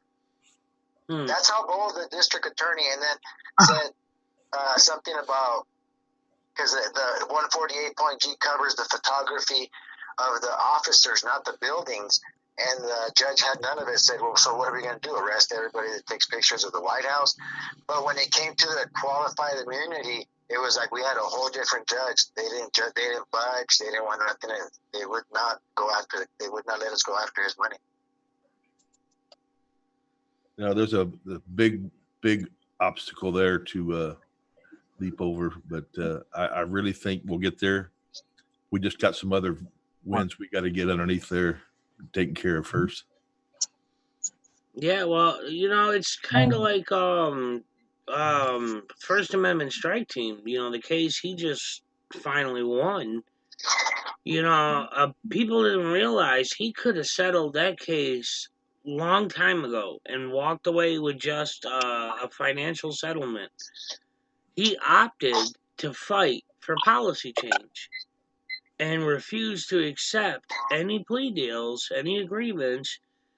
Not plea deals, but agreements until they included policy change. And you know what? He won. It is literally in the settlement, in the documents, that they have to change their policy. To include all the information that would prevent what happened to him from happening again. Now, hey, Brian, can you explain to me then, because I don't quite understand that. Now, the fact that there's policy change, does that mean that the next time there's no immunity? There's no qualified immunity? I believe so, yes. Because as far as I'm concerned, they're already breaking the law every day. I mean, we get case law and stuff all the time. For example, HDCW was convicted on disorderly conduct or whatever for cussing at cops, right? But it's already been ruled multiple times. The case law is already there. And so the fact that there's already precedent, there's already rulings, doesn't stop these guys from breaking the law and convicting people again. So I wonder if having policy change, when policy is not even law, I'm just curious how that actually really benefits us, and if it does allow us to go after their qualified immunity and get past it, then I guess that would be the only benefit. Well, I mean, I can't say for certain. I'd have to look at the documents. In most cases, I can answer that, Freeman. Okay. I can answer that for him. In most cases, it will allow you to get their qualified immunity taken away. Not everyone, but in most. Because otherwise, I'd rather just sue the entity out of business, right? I mean, as far as I'm concerned, James, they do have budget. This is why James is so smart, because he proves a good point. There's already case laws, and what policy do you need to change? So was there a policy that they could beat up people before? Yeah, right. So I'm sure the policy was that you couldn't beat up people, because I'm sure the policy had to follow law, which I'm sure the law had to follow, like here, the California Constitution has to follow the U.S. Constitution. So he makes a very good point. What policy needs to be changed? Was there on the book saying when the photographer shows up, beat the shit out of him or arrest him? So what is there? What does that mean? Because I asked the same question in my case that I just settled, and I said, the lady said there's already policy change and training and all this stuff, and I said, okay. I said, well, so what was your policy before? You were able to beat up people? Well, Copcam just made a good point. He says the policy question allows you to go after the city or county as well instead of just the individual, which is true. If they break policy, it becomes a departmental issue versus an individual bad cop issue. So we've seen police get fired for breaking policy, but at the same time they broke a law, but the law wasn't what they got fired for. Because they get away with breaking the law. That happens all the time. Right. Yeah. They don't go by. No, you can't bust a policy. I'm sure we could do it. Well, look at the other one is Police State New Jersey. I don't know if you guys are all familiar with the video he had up. He had taken it down. It's still up on New Jersey NJ News, but I don't know if all of you are familiar with it. But he was confronted by a cop, and the cop questioned him, detained him, blah blah blah. A more senior cop, I don't know what you'd call it, but a more senior ranking cop came in and defended him instead and told the other cop that he was wrong. So he defended Police State New Jersey. And I guess the video was actually sent to the police chief, the mayor, all that. And so they came to an agreement that if he took the video down, they wouldn't change their policy, their training manuals. It does include losing qualified immunity, James. I know you're wondering that. But all of that, all because of an auditor making a video, people. An auditor standing outside a police station, filming nothing but the police station from a public sidewalk, has made statewide changes in New Jersey. I just find it hard to believe. I think that people who go out with cameras in New Jersey will still be abused, will still be harassed and molested. And so I just don't believe them when they say, oh, we changed the law, we changed the policy. These guys are sovereign citizens. They don't obey the law. They don't obey the policy. I'm just kind of over it. And I say, all right, how much money can we suck out of them so that they no longer can afford the budget to keep doing this? Because that, as far as I'm concerned, I think that's the only thing that can make a change. These guys do operate on budgets. How much can they afford to violate rights then? Because I really don't think anything else works. We've got laws. We've got the Constitution. They don't obey. Yeah, I think that we're more effective on the smaller police departments, especially in the beginning. But yeah, it really only would work on the smaller ones, right? The ones where you can really sue them out of business. Yeah, like New York, you'd have to get $1 trillion lawsuit on them before they go. You're right. Yeah. But yeah, it's a good point to keep going for. You're right, and yeah, you are right. And the more the small stations start getting affected, the more the money will come out from the big stations to make up for it, because they still need to keep the small stations in business. So the budget's got to come from somewhere. Somebody said, James, how many lawsuits have you filed? That's the other thing too. You can't just file a lawsuit every time your rights are violated. It costs money. It takes a lot of time and money, and a lot of times you're not going to win anyways, because these guys aren't overall they're not accountable. When we are able to file a lawsuit, or we are able to get accountability, it's like I'd say 1 in 1,000 maybe. You know, it's not a regular thing. I know y'all all probably get the same kind of comments I do. Always, I mean, there's just always a bunch of sue them. Well, it ain't that freaking easy. Yeah, I mean, you win a $1 million lawsuit, you might be able to take that $1 million to go and sue 10 other departments on petty stuff. But then you end up having to come and weigh it out and say, all right, what are we going to gain from this? What are we going to lose from it? Because I've told people before, most of the time, I feel like we're losing. we're making some little steps at showing people what's going on, at educating people. The movement is growing, but we're definitely still fighting the uphill battle. Well, I think if we're really being honest with ourselves, we're gaining traction, but we're still on the losing end. Right. And we'll get there. I'm not trying to be a pessimist. I'm just trying to be a realist. We'll get there. We're gaining strength and momentum. But I don't see anything wrong with that comment. Huh? I don't see anything wrong with that statement. I agree. I don't either. I agree. And you know, if you look at history in the past, anytime there's been change, all the way back to the Israelites and Moses being free, it has to get so bad where something happens where the shit hits the fan. Yep. And I think James is right. I think we're in the beginning stages. And I'll tell you what, I myself live in a town where there's 4 cities, and it's a population of 330,000 people. And every night, my son doesn't do it as much because he's got a girlfriend. He works and everything. But every night, at least 5-6 days of the week, I am the only sole person out there cop watching in this community of 330,000. And that's how I know that we're in the beginning stages, because I believe when they're going to start implementing stupid laws and all this is when at one time we're going to get in the upcoming years, we're going to get to the point where there's 20, 30 auditors auditing here in our area all at one time.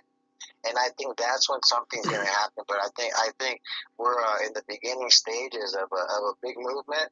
But I think James is right. It's just the beginning. We still have a long ways to go. We're making change, but it's so important to encourage everybody, empower everybody. It's until we get 1,000 cameras out there is when people are going to really see what's going on out there. Right now, there's just not enough of us out there. You're right. If you look at what we were doing 3 years ago when we first started, basically.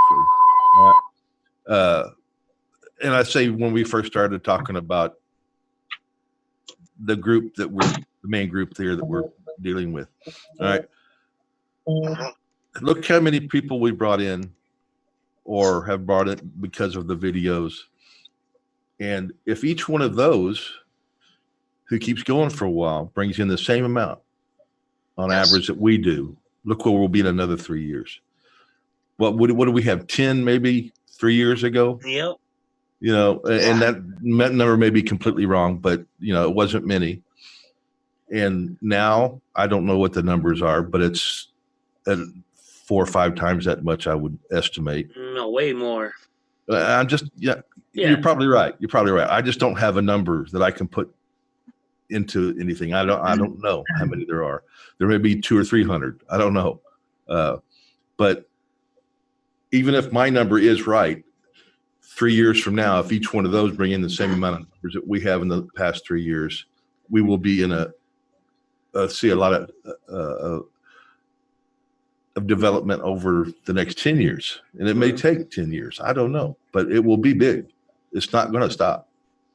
Yeah. And the more they fight back and put this in court and arrest people unlawfully and try to get other laws passed that piss people off, it'll just make it grow that much more.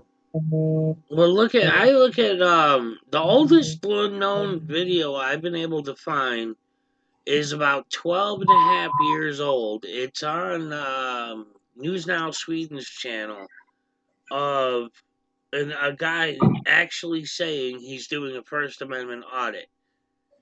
So, and it's the only one I've been able to find that is more than 3 or 4 years old. So, you're Gavin right. Syme. But Gavin Syme didn't call it First Amendment auditing. But if you go back years and years and look at the stuff that he was doing, he didn't call it First Amendment auditing. But what he did was very principled. Everything that he did, he was just all about all around government accountability. Right. And everything that he did it with a camera. So he would walk into public buildings all the time to take care of certain business, whether it was open records requests or getting a complaint on an officer, and he would record it. And of course, he would go into the building and they said, "Oh, you can't record in here," but he never even let him. He just shut him down real quick. Okay, yeah, whatever, shut up. So I need the complaint form, and. So as far as I can see, he was one of the first. He just didn't call it First Amendment audit. Well, there was actually a black guy that went to Universal City. There were a few out there. There was a black guy that went to Universal City Police Department in the early 2000s. And I haven't been able to find that video again, but I remember seeing it. It wasn't. Is that Kamau? It might have been, I just don't remember, but it was actually came from Cibolo, and it was in the early 2000s before Bat and us. And that was the first one I saw, the oldest one I've seen, that somebody was going in. And I think it was probably around the time some of the earlier videos from Florida were coming in. So it was around that time. Yeah, Kamau is the first one I can remember. Yeah. Him doing his complaint form audits. Yeah. I never heard that name before. Yeah, he's old. He was doing it a long time ago. But yeah, it was back then nobody was doing it, so there wasn't much attention given it to him. Well, So but he didn't have an outlet. That was before YouTube and stuff. So he was actually picked up by some of the networks, and the networks would actually do like 60 Minutes or 2020 would do his videos. Well, I mean, it's another one. It'd be like Tony Vera. I mean, he's not really an auditor per se, but he's constantly running into issues with the cops at LAX and around LAX, and he's been doing it for a long time. I think he was converted to an auditor just by the action of the police. He had to defend himself, stick up for his rights. Right. So I think he's paparazzi photographer by trade, but I think it turned into First Amendment audits because of the way that he had to stand up himself to the stupid LAPD, LAX. Right. You're right. Hey, someone in the chat says that overly aggressive auditors aren't helping. What do you guys think of that? There are some that I've seen out there, and I'll take a side on this. There are some that I have seen out there that are just behaving like not very well. All right, but are these like me personally? I'm not anti-cop. I'm actually pro-cop, but I'm anti-bad cop. But you do have people out there that absolutely hate the police. Whether that's justified or not justified, that's between you and them. But they absolutely hate the police, and that is coming through in what they're doing. So I'm just not a fan of that type of audit being done. It just doesn't work for me. Now, do they have a right to do what they're doing? Absolutely. I just have a problem with it myself, so I don't like promote it. I agree. I'll take a side on that too. I'm not anti-cop. I'm anti-bad cop. I've said a long time You know, one of the best cops I've ever known is one that arrested me. Guy was great. But the point is, I don't agree with the whole full tilt cursing out, you know, nonstop barrage, yelling, screaming for help, all that stuff, just because a cop looked at you funny. That's my opinion. You know, especially if you're, you know, auditing a non-government museum. Like, seriously? And I totally agree. But remember this: at this point, I look at it more right and wrong. You know, I think that if you look at things right and wrong, it takes the cops, the gender, the age, the color. I think when somebody does something good, that's what we're after. And when somebody does something bad, you know, hey, you want to go cuss at the cops? Guess what? When you get arrested, as long as you don't cry like a little bitch, and you realize you're gonna eat that sandwich by yourself when you're in jail, hey, go cuss at the cops, you know. But yeah, I think there's more effective ways to do things. I'm down for everybody being free, but I'm more about if the cop's doing right, then he's doing right, and then that needs to be commended. So I'm not pro cop, anti cop. I'm down for what's right, you know. And I think a lot of what we see in our videos is not right, and whoever's doing it, you know, that's up to them. You know, the cops reap their own, and the auditors that are out there that say doing it less effective. You know, if you're catching a case and all that, then you know, they're gonna realize that this ain't no joke. You know, a lot of these counties and DAs are corrupt, man. They'll make up shit, and before you know it, you're gonna be on parole, probation, and then you're gonna be caught in a pickle. So, yeah, you reap what you sow when you act like that. That's for sure.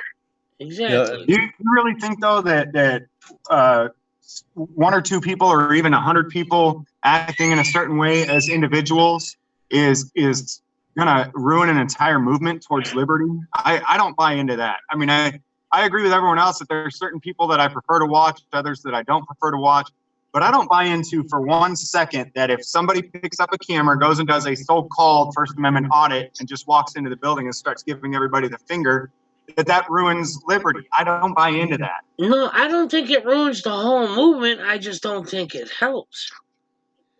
Well, Okay. we're looking at popular opinion, and popular opinion is what we do need as best we can get it. Yeah. But remember this: if we had 100 auditors out there, and 99% of them, 99 out of that 100, did not ever cuss and was always completely respectful, and that one would not cuss, they'd paint us with that one brush.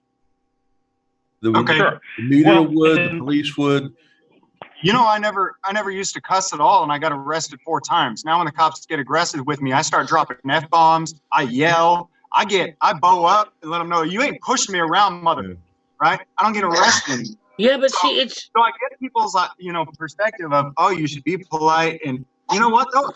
I don't know. I think it's for each individual person to decide, what are you going to do? Yeah. How are you going to do it? But you and High Desert I think that you need to keep in mind, and this is directed directly at James. Look at me when I'm talking to you, James. It worked. So here's what I try to preach to people. Okay, is forget how it looks to the cops. Forget how it looks to the subscribers. How's it going to look to a jury? How's it going to look to a judge?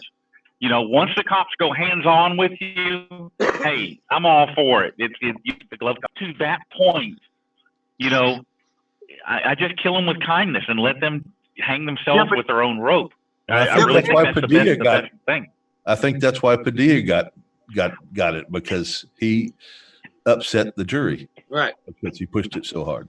But David, what if you can keep them from ever putting their hands on you by letting them know you're not fucking around? And then if they try to put hands on you, running. Well, see, you know, like I was trying to say, it's, you know, Freeman, you've adopted this method. High Desert, he's adopted. You're respectful until disrespected. Right. That is how I think it should be. Obviously, if they disrespect because when you do it that way, it makes it hard for the cops to defend their actions. Exactly. Well, why did you go hands-on with him? He wasn't yelling. He wasn't screaming. He wasn't jumping up and down. He was standing there calmly talking to you for 15 minutes, and then you go hands-on. For what? You know, how do you defend that? But you were nice in Louisiana, right, David? And they convicted you. You were perfectly nice. You never said a single cuss word. You never did anything wrong. You never did. No, I never did. I never did. And you were polite. That's my same argument. That's my same argument. When you're politically correct, you still get the fucking baton up your ass. So what's the point? That's why people tell me that lately I've been short with the cops. But you know what? It's my ass on the line, and that's why I don't. That's why I say that it's good for people. If you want to do it your way, it might be less effective. But if you get jammed up because you're cussing, you know, you're going to be the one eating the sandwich. But yeah, I think if you really look to what freedom is letting other people do whatever they want as long as they're not hurting nobody. Yeah, but Philip. Hey, Philip. Yeah. Can Philip hear me? Yeah. Did you say they gave you? Did you say they gave you bologna sandwiches over there? Yeah, it was like semi-colored bologna. I don't know if it was bologna. Dude, here in Harris County, peanut butter sandwiches. No jelly, just peanut butter. That's it. We get bologna and cheese here, but the bologna's like 10 years old. No, but I just think that it's good to let people be. We all, you know, we all come from different walks of life. Some people have been really fucked with, and some people, for whatever reason, they don't have the same upbringing, you know, as other people. But I think at the end of the day, if you're over 21 and you get offended by somebody else cussing, then I think you need to be offended more, because when I was a kid, I was always told that I couldn't cuss until I became an adult. So now I'm an adult, so fuck everybody. If I want to cuss, I'm going to cuss. You know? But that's the way I look at it, but that's just my personal opinion. So when I see other people cuss, I cringe, because I was like, oh man, that guy's going to get put in jail, because I know the actions and I see the body, the way the cops behave when you do that. But, you know, like I said, it's their freedom, and that's really what freedom is, you know? Right. So that's just my opinion. But let me say this though. That is my point though. You, James Freeman, David, all you guys are very experienced now. You've been at this you guys have laid the foundations for this, for a lot of it. So you guys know you can read demeanor better. You can judge a situation better. You know, I just think there's too many people that aren't doing what David says. What is it going to look like to the jury? What's it going to look like to the judge? That's Brian, but see, this is the point. It's not my jury or your jury, so why are we worried about it? That's what I mean about them eating their burrito by themselves. They're getting themselves into a pickle by themselves, so that doesn't affect me or you in the long run, you know, because, you know, that's just my opinion, but that's what I was trying to say by eating the sandwich by yourself, is we're all adults. You're going to reap what you sow, you know? That's what I was talking about. Well, Monkey and I agree with you. I just hate seeing people caged. I just hate seeing people go to jail for nothing. It's you know, over stupid stuff, and everything that they have to go through following that. I hate to see it. Yeah, but that's what I'm saying. I'm looking at it. I care too much, I guess, because I care about what the appearance of this entire movement is. But it's not just that. If these people are getting thrown in jail, stop using your emotions and start using your logic. But what happens next? Now you got the fundraisers for the bonds, and you got this, and you got that. You know, over stupid stuff. Well, after a lot of the things that have happened recently with, I mean, Padilla, for example, getting in trouble for cussing. Wait, hold on. You guys, you and James are talking at the same time. Sorry, let him go. Go ahead, James. Okay. After what happened recently with Padilla and some of the things that I've seen Eric Brandt do, we've got First Amendment auditors who go out there and advocate for free press. I think that we need First Amendment auditors who go out there simply to advocate for free speech. After the things that I've seen, I don't see a need to go out and cuss out cops until cops say it's illegal to cuss out cops. Now, all of a sudden, I see a need to walk by every cop I see and say, hey, buddy, fuck you, eh? All right. Why? Just because they said I can't. Because they said I can't, and that's dangerous. And as far as free speech goes, where it's needed more than any other place is that we are able to express our grievances verbally to our government. And, what better way is there to show this emotion and this, how we actually feel than using these strong words, right? I see a need for people to go out like Eric Brandt with signs and just say, fuck cops. Why? Because they said we can't.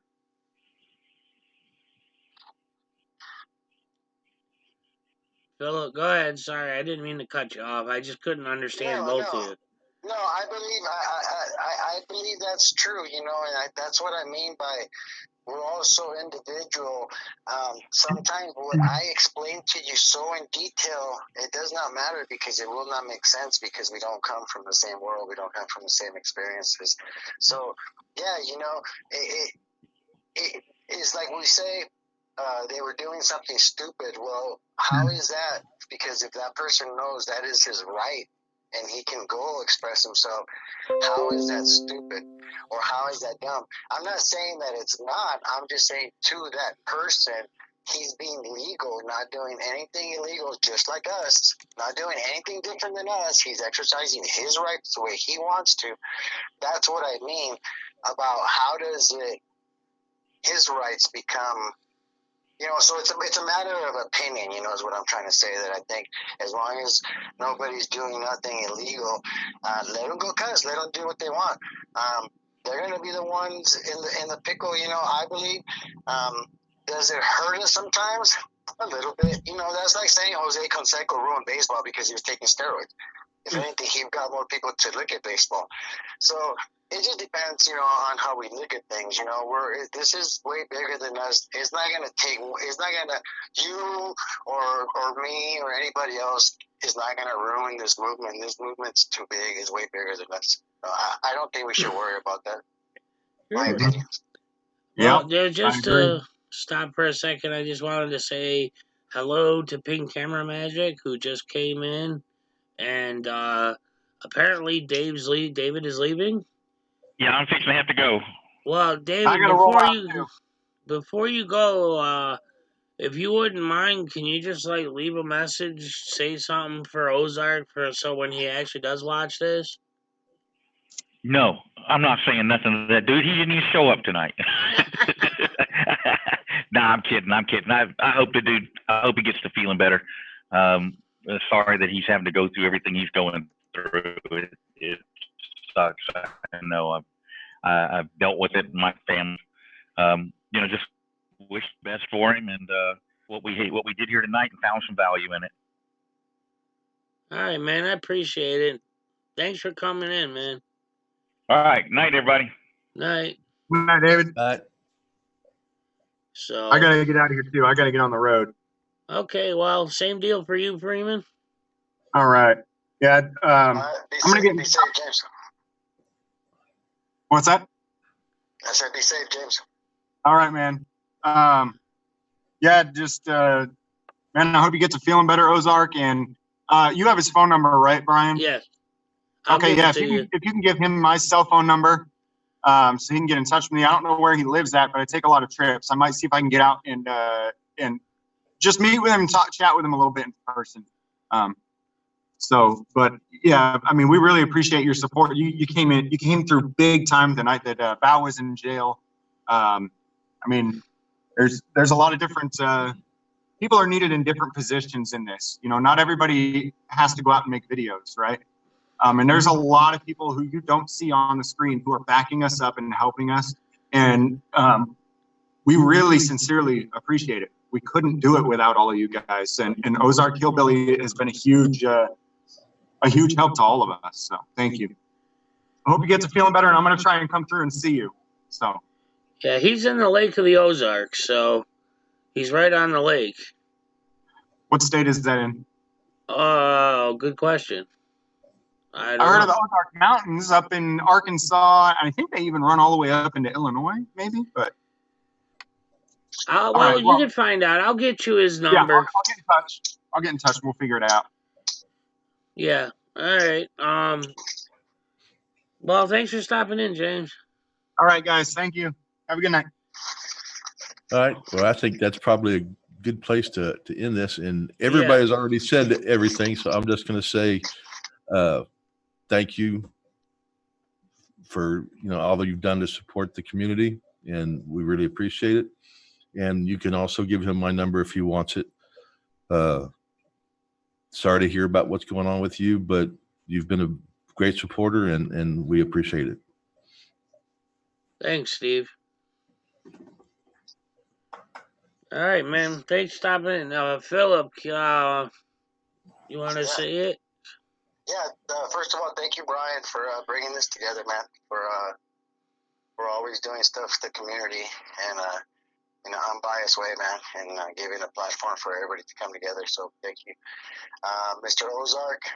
I just want to say thank you for your unconditional love and support for this community and for the activists.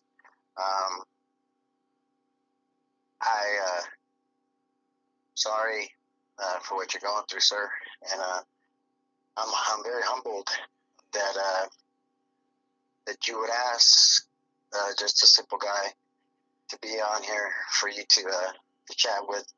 I'm sorry I didn't get to chat with you, but I hope you're getting some very needed rest.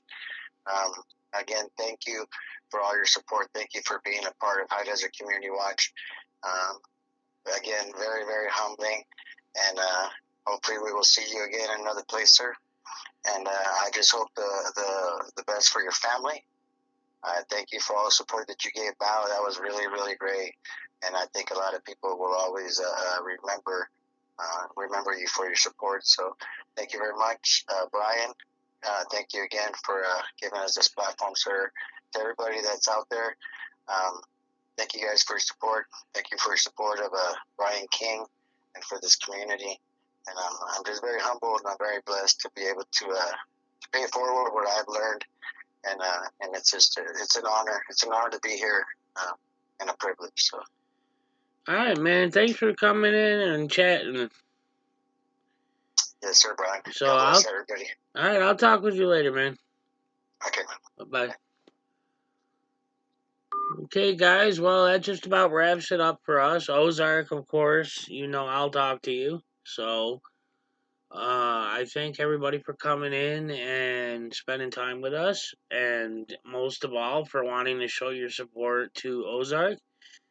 You guys, I've gotten to know him offline, and he is a great guy. He's funny as hell, and he's just awesome. So, you guys, if you knew how what he's done for this community, most of you guys would be blown away. So, I mean, it's absolutely phenomenal what he's done for so many people in this community.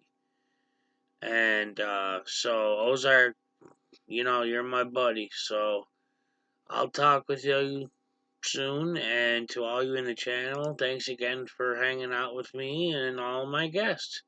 And I'll see you on the next one.